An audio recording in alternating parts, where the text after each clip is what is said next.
So welcome back, guys. I just got out of 2026's Scream 7, and I guess the biggest question that you guys have is this movie better than Scream 6?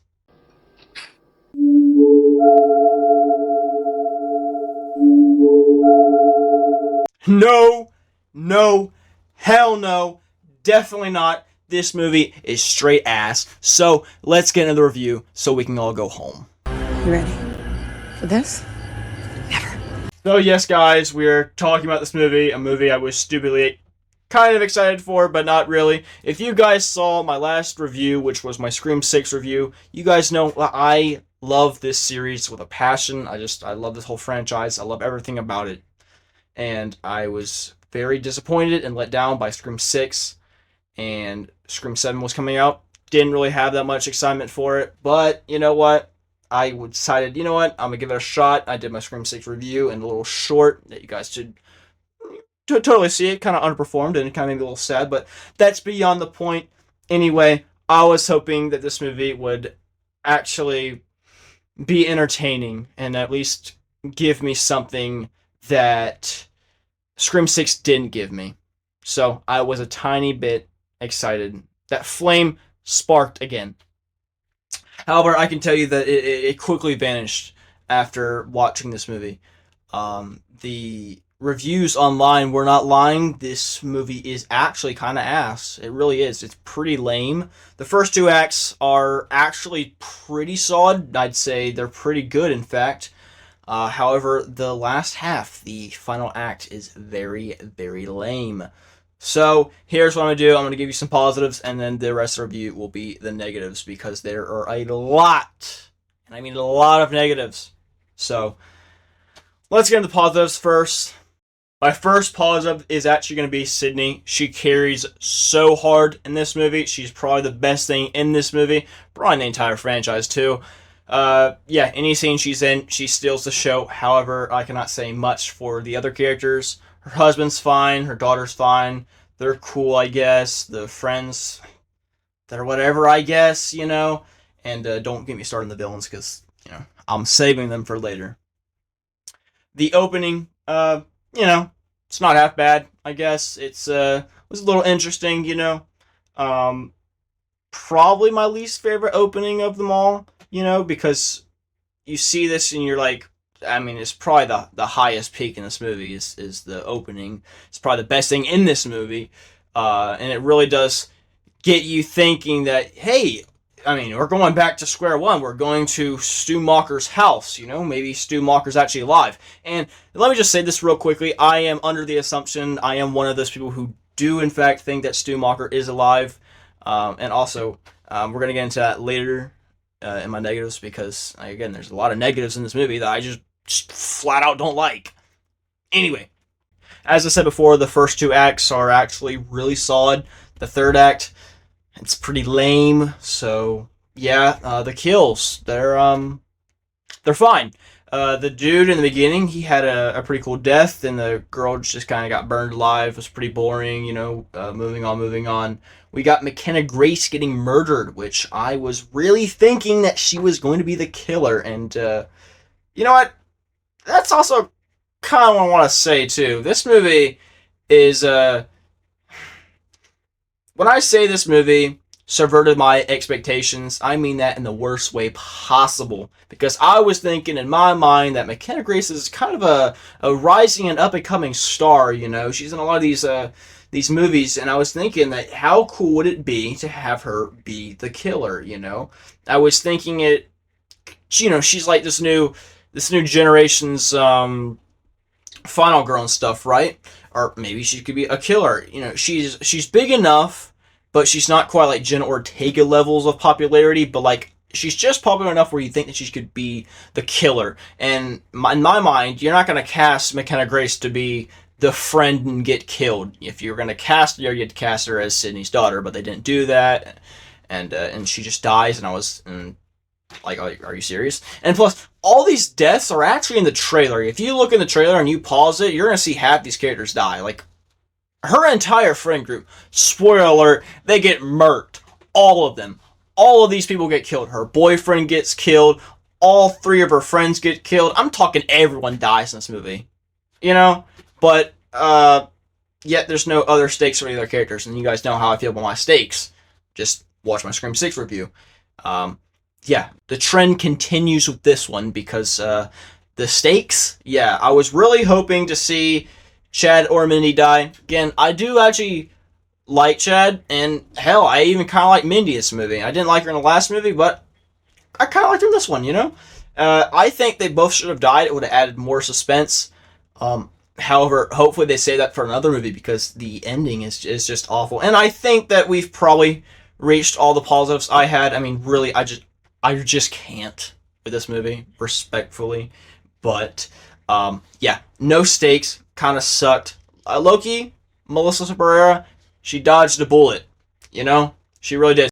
Also, you think that Kevin Williamson finally directing this after he wrote the previous like forever 30 whole years ago? You know, you'd think that he'd finally have a grasp on this franchise and know what he's doing. Clearly not. He doesn't know what the hell he's doing. Just watch the movie. Or actually, don't watch the movie, guys. And my biggest fear was the whole AI, the stupid voice things. I don't know how they did that. Somehow they get characters who have died like 30 whole years ago or 20 whole years ago. You know, you have Dewey and Stu and Roman and Nancy Loomis. She comes back, and also Dewey kind of looks emo. I don't know what the hell they were doing with that. And again, you think that AI would like do better and try to actually like how do I say this? Like actually have them looking like what they did when they died, like like what Roman did from like 2002. Like these guys aren't spring chickens no more. They age and they look old, respectfully, but they look old. I was also pretty mad that we didn't see Patrick Dempsey, but at the same time, just like Melissa Barrera, he dodged a bullet. And also, one more thing besides the whole stupid AI thing that makes literally no sense and has no significance to the overall plot because, I mean, the cult killers reveals just they kind of like What?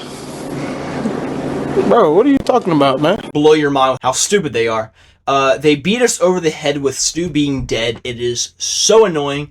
Yes, I still do think Stu is alive, but clearly Kevin Williamson and the directors and the writers do not think so because they beat us over the head saying he's dead, he's dead, he's dead, he's dead, he's dead. Any opportunity they get, they will tell you that Stu Macher is dead. He's not, but still, just like stop. Just say it once and move on. But no, it's a whole running theme. I don't even know why they used it. Wouldn't it be more, I don't know, fitting if you're trying to get to Signy? Maybe like use, I don't know, Billy, or maybe use more of Dewey. I mean, it's really just nostalgia bait. Why would you bring these people back for no reason? You bring them back to what? To say, hey, look, these guys are in there, and I watch our movie to see if Dewey comes back or Roman comes back. No, these characters are dead. So what are you doing? The whole AI thing is just for nostalgia bait. That's literally all it's for. It does nothing to serve the plot. It's just really annoying. It really is. Overall, this movie is just ass. Straight ass. I don't know what they were thinking with this movie. I am severely let down. Yeah, this might be one of the worst movies I've seen. Probably the worst movie in the entire franchise. And the final act. Oh my god, haven't got to the final act yet.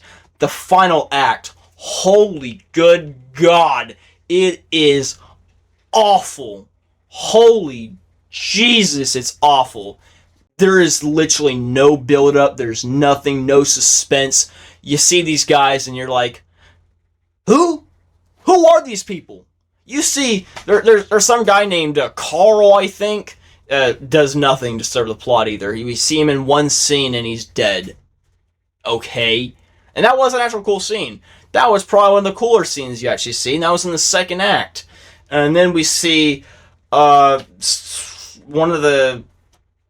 see some chick. Her name's Jessica. She went to school with Sydney, I think. Maybe. I don't know. She saw her book. And then she's like, you know what? You weren't in New York, so you've got to die. Are you serious?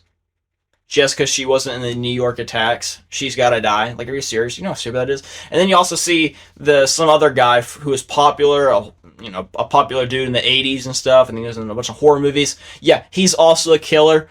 and he gets shot immediately and he dies. And this has got to be like some kind of like rage bait or like to get at the fans or something. Like there's no way that they thought that this was acceptable to put on screens in IMAX. You go to the movie and you're expecting to see, oh my God, Stumacher's coming back. We have waited 30 years for this, and if you want, we waited 26 years because in 2000 we were supposed to see him in Scream 3, and he has occult and stuff. I was thinking, how cool would it be to just cut all this crap out, and have Stumacher be the main villain, have some stakes, let him kill Chad and Mindy, and maybe some other people, wipe out Tatum's entire friend group, and then he I guess he could have other Ghostface. There'd be multiple Ghostface in the movie, and they're all trying to kill Sydney. You know how cool that would be? There's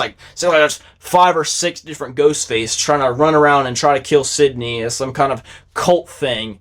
And no, they didn't do that. They spent zero effort or time into this. I mean, the budget was completely wasted. I mean, there probably was no budget. I mean, honestly, there's no marketing, no nothing for this movie. It's getting boycotted, and I was going to be on the defense of this movie, but I really can't be after watching the movie. I mean, it's just, yeah, no, it's lame and it's ass, and don't watch the movie, guys.